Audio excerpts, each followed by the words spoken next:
want to bring in my Sky News colleague here, the host of the US Report and a reporter at the Daily Telegraph as well, political editor James Morrow. James, good to see you. Great to be here. So just on that what point, a day. Are you missing DC at about now? Well, not missing that cold. I lived in D.C. for a number of years. I went to university there. I worked there for one of the news magazines there.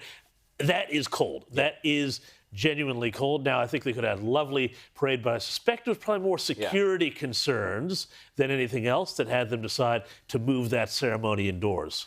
Minus 14 it was in 85 for Reagan too. Yeah. So, I mean, with wind chill, maybe it gets close to that. Yeah, but there's no wind today, Yeah. Quit your complaining, Tom and Chris. Exactly. Anyway, Yeah.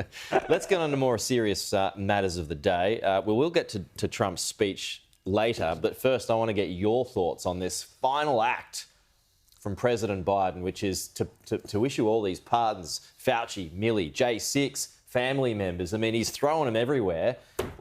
Okay, so this is, you had that moment in the speech when Donald Trump was there and he had Joe Biden off to his side there and he was talking about this corrupt system while Joe Biden had to just sit there. And boy, that was such an indictment of what Joe Biden, or rather the people handling Joe Biden, had just done.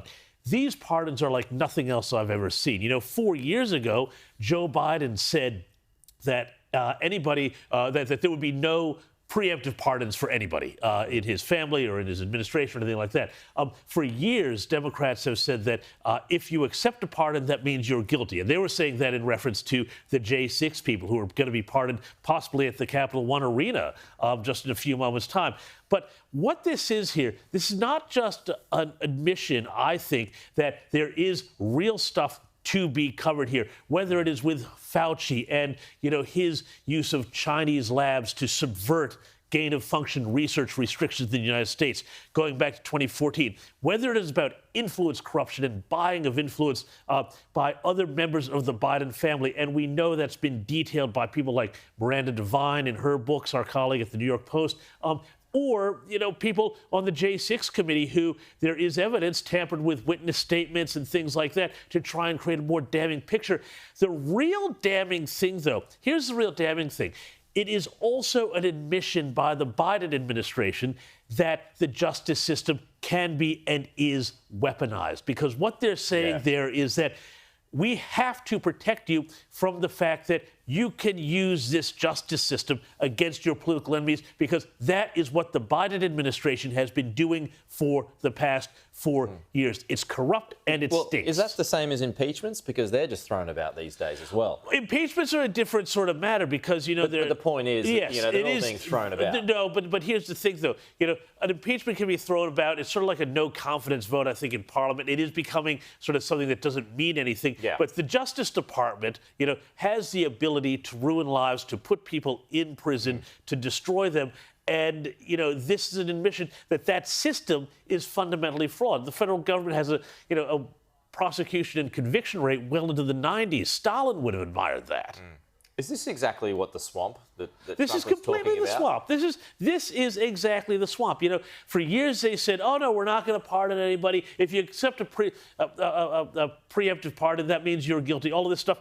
This is the swamp writ large. This is what Donald Trump has to drain, and this is a great admission by the Biden team that they were up to no good. They know they were up to no good. That's why they had to issue the pardons. Yeah.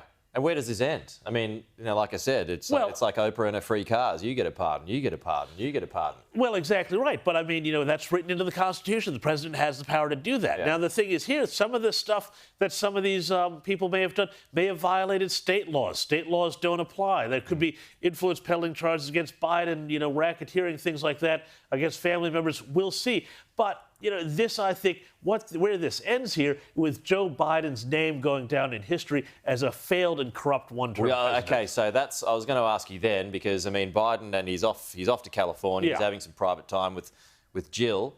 What's this do to his legacy? I mean, he'd already pardoned Hunter, which there were huge question marks over because he said he wouldn't. Yeah. But now he's gone beyond that. He's gone beyond that. So why is he pardoning? I mean, seriously, what did his siblings do? What did his siblings' wives do? husbands and partners do. What did they do that requires this sort of level of anonymity? What did Fauci do when it came to gain-of-function research, when it came to lying to Congress, things like that? You know, we know that they did stuff, and now we won't actually know. It'll be up to historians, journalists, investigators to find that out, but it won't actually involve bringing people to justice. Just one more point, because we've seen some pictures of some folks trying to get across the border in Mexico, and that's all going to come to an end. It's going to be one of the executive orders. It's really the biggest part of it. It's the southern border. How's all that going to change? So here's the thing. I mean, what we have seen here, Donald Trump has come right out of the blocks. You know, the border crossing at El Paso, I was just looking at footage saying that is closed. I'm seeing other footage from other border crossings. They're closed. The app where you could go on your phone and basically apply for asylum online before you came to the country, that app is dead. It doesn't work anymore. It doesn't exist anymore. So they have come right out of the blocks. This is what Donald Trump promised. He's making good on this promise in one of his presidency. And, you know, the real point to it here is that under the Biden administration, under the Democrats, under the left's progressive open borders policies, they assume that everybody in the whole world has a presumptive right to just wander into America, declare asylum, and come on in. This ends. This nonsense ends. Do you think the gender thing will get some headlines today? Absolutely, the gender thing will get some headlines. But I mean, like, honestly, like, do we really need a presidential executive order to know that there's like two genders? I mean, like, is this like how contentious is this? This shows just how like completely unmoored from reality the Democrats got. One more point here: the fact that they got so unmoored from reality that you actually need an executive order to enforce this basic principle of science and biology that everybody understands shows you why they lost. And until the Democrats figure out, hang on, maybe we've got a problem here, that we've become so unmoored from reality, they're going to keep losing. Yeah. Did you see Elon? Yeah, I did see him. He came in hot. He came in hot, and, you know, it's interesting. It's Kennedy-esque here. We're going, you know, Kennedy went to the moon. Trump wants to go to Mars. Wait there, James. We've got this. If you've just joined us, folks, this is Elon coming in hot before. It was great entertainment.